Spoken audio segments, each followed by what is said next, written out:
Hi, welcome to Simple as That. I'm Andrea Keesee, and today on our show we have Aubree Broyles, who is a coworker of mine at Nex-Tech, and she is going to show us how to transfer photographs onto these wood boards, and these make really great gifts. Definitely. I've given them to a couple different people. Men in particular seem to like this because it's really like rugged and it makes a good gift for really anybody. Yeah, that's really great. So I'm excited. I love Mod Podge, so we're going to be using some of that. And let's get started. Yeah. First, we'll talk about all of the items you need. This is it. It's really not that complicated. First is just a printed picture, some wood to transfer to, Mod Podge, bottle of spray water, foam brush, and some sort of like a credit card or a little scraper to affix it. So first we'll talk about the image, and in particular what you need to do to get the image prepared for this. You'll want to print on a laser printer and not an inkjet printer. Some people don't understand the difference, but laser printers are basically attaching little teeny tiny pieces of plastic to paper, and they use heat to do it, whereas inkjet is actually applying like liquid ink to your paper. So we want to make sure that we're using a laser jet, which normally like copiers are laser jet. Yeah. So that's step one. Also, you'll want to reverse the image also, because when we apply it to the wood, it will be reversed. So if there's any words or distinguishing qualities, you'll want to make sure that the image is reversed, which we have done here as well. So awesome. Yeah, because if you did use inkjet, you're applying water to this project. And therefore, you will be very disappointed. All that effort, and it will just be a blurry mess of goo. So, exactly. Yeah. And then for the wood, you can use all types of wood. We've used some round, like kind of chunks cut out of trees. This is obviously a straight version. You can also use pallet wood if it's smooth enough.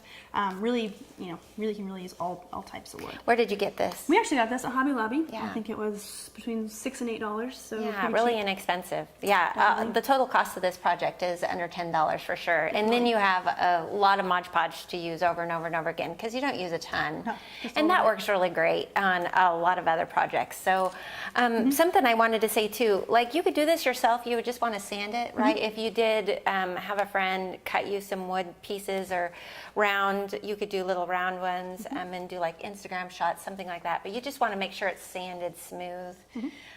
That way the picture has a good chance to stick to to the surface. Yeah. Good points. All right. Also, when you get this out of the package, make sure that you get some of the the loose pieces off if you can.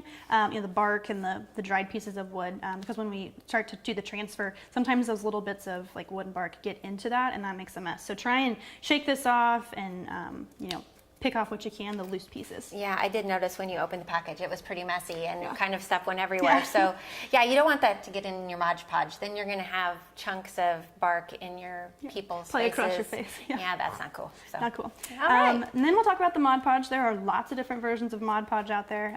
Today I'm using the satin Mod Podge. You can also use matte Mod Podge. I think they have a glossy one. That's not my preference, but I would say satin or matte. They also have a Mod Podge that's made for photo transfer. Really? I don't recommend using it because it will transfer the whites in your photo. So when this dries, it dries clear, but if you use the photo transfer one, it dries white, kind of like Elmer's glue. So if you were to use the photo transfer Mod Podge, you wouldn't get the wood grain coming through at the end, which I think is one of the cool parts of this. Oh yeah, definitely. So. Okay, good to know. Yeah. But if you don't want the wood grain, then go ahead and do the photo transfer one. Okay. Exactly. Fair enough. Let's go ahead and get started. Okay. It's pretty simple.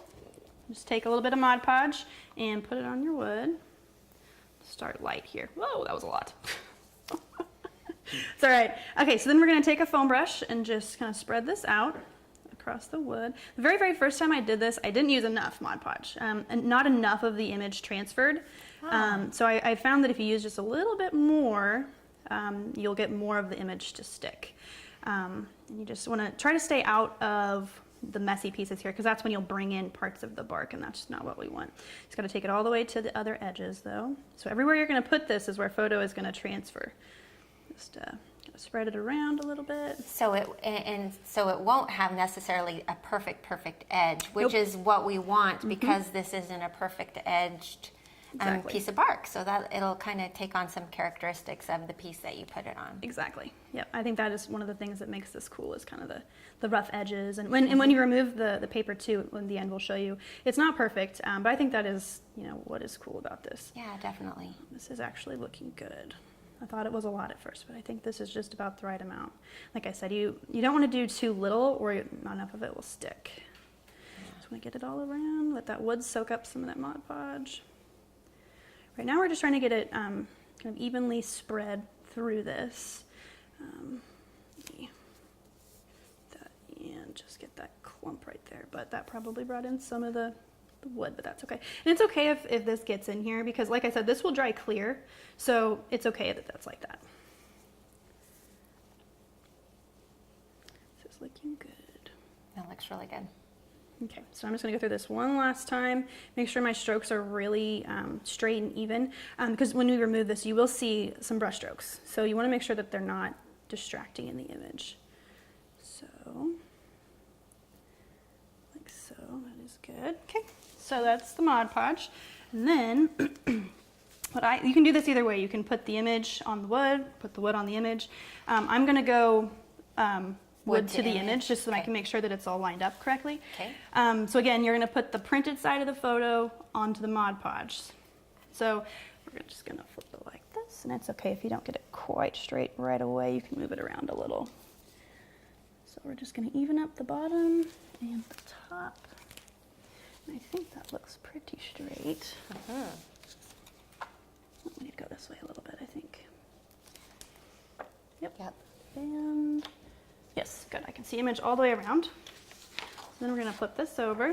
We're gonna use a scraper or a credit card, whatever you've got. We're just gonna make sure that all of this is attached to the image really well. It's also gonna push out some of the excess Mod Podge to the edge, so there's not big clumps underneath it. Just a couple more times. That is it. So you're going to want to let this dry for about 72 hours. So 72, about so 3 days. Okay. The bottle will actually say less than that. I think it says like 6 to 8 hours. Oh. That is not enough time. It would probably work to remove the paper, but you will have an easier time removing the paper if you let it dry for at least 3 days, 72 hours. And you've done this a few times, so that is a educated number. Yes. So yeah. And nobody, when you're doing projects like this, you don't want to fail because it's a long process, and then you just are angry, and then you're thinking Pinterest total fail, and really. It's really good to hear people's stories so that you know what works and what doesn't work. So we've already done the trial and error for you. Yeah, we've ruined a few of these, and so we're good. 72 is your number. So 3 days, I think that's adequate. Even like some of the projects that we've done where we've had to use an oven or to cure things and stuff. Sometimes longer is just a little bit better, especially for where we are. It gets kind of humid during the summertime, so yeah. Definitely. Yep. All right. I will also sometimes too, I'll throw this in there, I'll leave some weight on top of this. So whether it's, a couple of canned goods or something, just to make sure that it's all... or a heavy book maybe to keep it consistent all the way across. Good idea. So a little bit of weight, in my experience, seems to help too. So awesome. Good to know. Okay. That's it. And all right. When we come back, we'll show you how to remove the paper and finish the product. All right.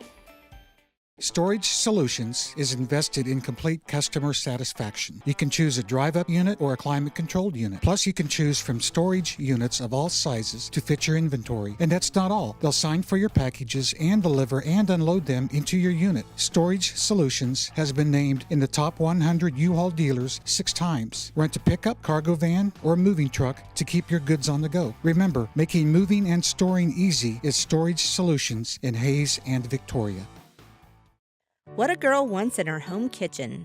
Ease of use, flexibility, fun, the latest kitchen design, Frigidaire Professional Real Stainless Steel for fewer finger smudges, a French door refrigerator, convection cooking, a quiet dishwasher. Have the staff at Genuine Appliance in Hayes demonstrate new Frigidaire Professional appliances to find what you want. Genuine Appliance at 1224 East 27th in Hayes. Everything a girl wants. Welcome back. Okay, so Aubree, this is one that you did earlier, and it has set for 3 days, 72 hours. And so now what are we going to do? We're going to take a little bit of water and our fingers and just basically peel back the water, or the paper. So yeah, like I said, this is something I did about 3 days ago. So we've got the picture glued to the wood. Don't mind the mess I've made here, but you just take any kind of spray bottle and then just get the paper wet. You'll start to see some of the image coming through, and that's good. And this is a little bit of a lengthy process. I recommend just sitting down with your favorite, current Netflix binge and just getting to work. So basically just take your fingers and you just kind of start going back and forth until you get these little peels like this, and that's essentially what you're doing the whole way across. So you don't want to peel or rub too hard, or you'll rub away the ink. I also recommend kind of starting with the outer edges, because that's kind of where you'll figure out how this really works and how the peel happens. I wouldn't start across anybody's faces, because then you might remove somebody's face. So I would kind of get the hang of it around the edge. Need some more water over here. Yes. Yep. Yep. So It's this might kind not of be too therapeutic. bad. Yeah. Not too bad at all. It's actually kind of fun. It's one of those satisfying things. Yeah, it is. Yep. You want to make sure that it does stay good and wet. If it gets too dry, that's when you start to peel up the ink, and that's not good. And one way to tell once you've got to the image, once you've done it far enough, the image will stay, dark and more saturated looking, kind of like this is happening over here. Whereas when you let this start to dry, it starts to get more hazy. That's where you know that you need to keep working on. So you just keep plugging away. This photo is actually a group photo of the marketing and media departments, creative solutions, that we took a few months ago. So I figured this would be a good one for the show. Yeah, definitely. All our people. Yeah, some over here. And all this is just water. Nothing else added to it. Yep, just plain water. Another thing to consider too, when you're printing your image, do not use photo paper. Really just normal plain paper through a color copier is this good. cardstock? I was going to ask you that earlier. This is our normal paper that we print in the Hayes office. It's a little bit thicker and nicer than the cheap printer paper. Okay. But it is not cardstock. So it's like a 24-pound, or like a 20-pound is normal people copy paper, I would say. But this is just a little bit nicer, maybe. Yep. And honestly, the paper doesn't really matter as far as the print and the ink. The paper really, the type just depends when you're removing it. So, yeah. A little bit more water up here. Yeah, you can kind of see where it gets fuzzy, and it still needs to Be removed. Some areas you can put a little bit more pressure on it, and then some areas you just kind of have to be a little gentle. a little bit more gentle. Yep. Here. You don't want to use too much water, or you'll start to remove the ink. You don't want to completely saturate it, but you don't want to be wiping it if it's too dry. So for like a project like this, maybe start with something small. You can buy the small ovals and do maybe some Instagram shots that you've done or something, and then work your way up to a project this big. That way kind of, and have practiced up. I think this would be a great project for kids. Oh, definitely, yeah. Wow, Aubree, that looks really good. Yeah, so we're getting down to the end here. There's just a little bit left. You can tell it's not quite done because when you rub your finger, you get just a few of these little peels. So got just a little bit more to do to get a little bit less hazy and get just the last bit of the paper fibers off. Just a little bit more water, I think, will do it. I can't believe how bright the picture is. Yep, and that is partly the wood too. You wouldn't want to choose a wood that's too dark because the whites in this image are actually the flesh tones. Yeah, the wood that's coming through too. Yeah. So that is something to consider too. Yeah, we're getting really close here. So you can see that it's it's not like perfect. It's supposed to look kind of grungy and kind of homemade. So that is part of it. We're getting close though.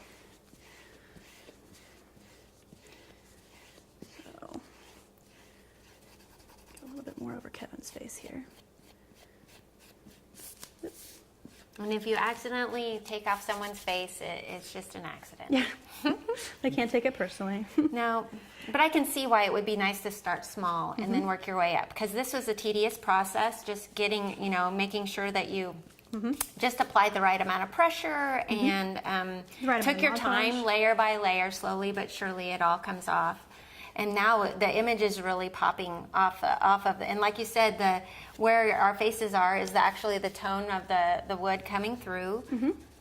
It looks really natural. And you can see the wood grain behind it. Yes. So, and the grunginess of it really, adds character to it. Definitely. So some of the things that you had talked about, like the knowing, your first projects, you said that you didn't use enough Mod Podge. And what happened when you didn't use enough Mod Podge? Not enough of the image stuck. So essentially, like the Mod Podge is adhering the little pieces of laser printer to the wood. So if you don't use enough Mod Podge, the ink essentially isn't sticking to the wood. So when I did that the first time and it wasn't enough Mod Podge, it still looked cool. It still made a great gift, but more of our hair and our faces and some of the background images came off more. So if you want your image to be more grungy and not as clear, a little bit more distressed looking, do that. I would say, and I've seen some examples of people doing like scenery type shots, like a real pretty sunset, that type of thing. There's not as much, fine detail to care about. Right. So that type of thing, it's good if you do, have more of the distress look. Okay. So that makes sense. I think we are just about done here. Just gotta make sure we get off all of the extra little pieces. The last step is to put over Mod Podge over top of this. Do you have to let it dry a little bit? A little bit. I think as we're wiping here, it's really not too bad. We just want to make sure that we get all the fuzzies off. Yeah, this is still coming off a little bit here. Yeah, and as I look here, you can still see some of the paper fibers, especially like in the black pants here from Becky. You can still see that it's still kind of fuzzy, which to me means there's just a few more paper fibers here. We want to remove those the best we can. So this has probably taken us about, maybe 10 to 15 minutes so far. Yeah. Some people online doing bigger projects, it can take up to 45 minutes.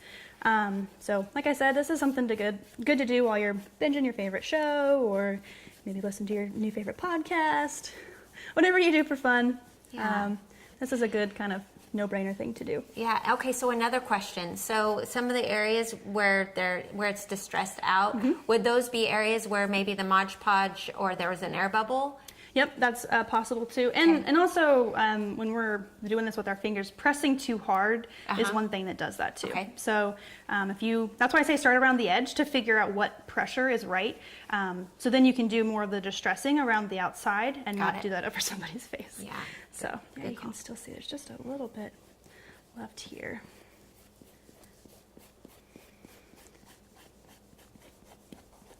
Thought we were a little closer than this, but I think just a bit left of the paper.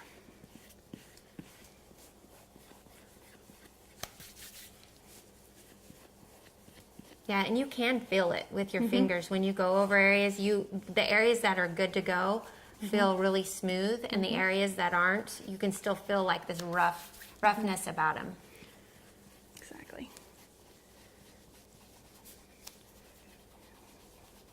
And you don't want to leave this half done, because when this dries, it'll be hazy. It'll leave kind of a white film over everything. You can't see when it's wet, but when the paper fibers dry, they lighten it up, and we don't want that.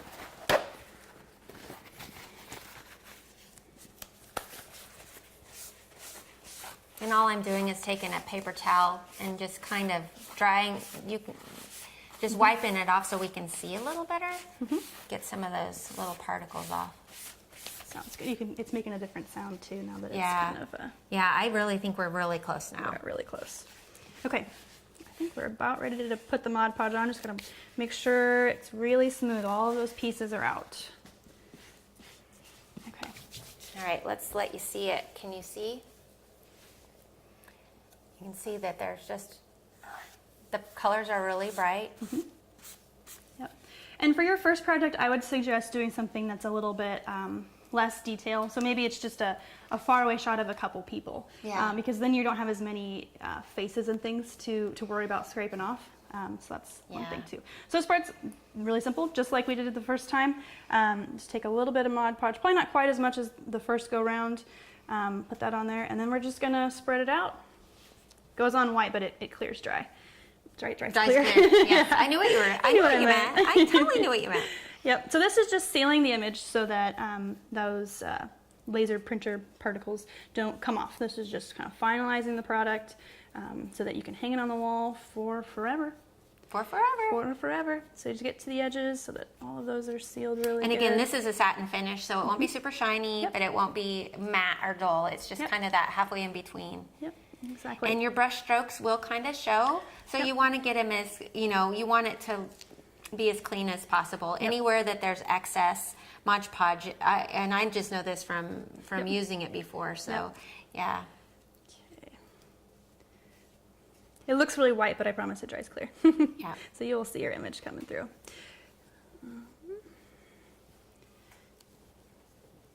So one last go over here just to make my brush strokes really smooth and make sure there aren't any kind of gloppy areas. This will dry pretty quickly. Yeah, that looks really nice. So this will dry clear. This is pretty much the finished product. I will say that with these particular wood chunks that I've gotten from Hobby Lobby, they don't have any kind of hanging hardware on the back. It's just literally a chunk of wood. So, but what I do is use like 3M, the little command strips. Yeah. You just put a couple of command strips on the back of it, stick it to the wall. No holes, and these are so light that it holds it up. So. Yeah, I would say if you had a big piece, you wouldn't necessarily want to do that. But these, all these little ones, those command strips are amazing, and they do a great job. So definitely, those are the way to go. I use those a lot in a lot of different projects. So awesome. Well, thank you, Aubree, for showing us how to do this. I am really excited to see the finished look and see how it all comes together. All of this project will be available on our Pinterest page and also on YouTube on Nex-Tech Local 1. So please check us out there or watch us on Nex-Tech Local 1. Thank you for joining us. Thanks for having me. And I hope to see you again soon.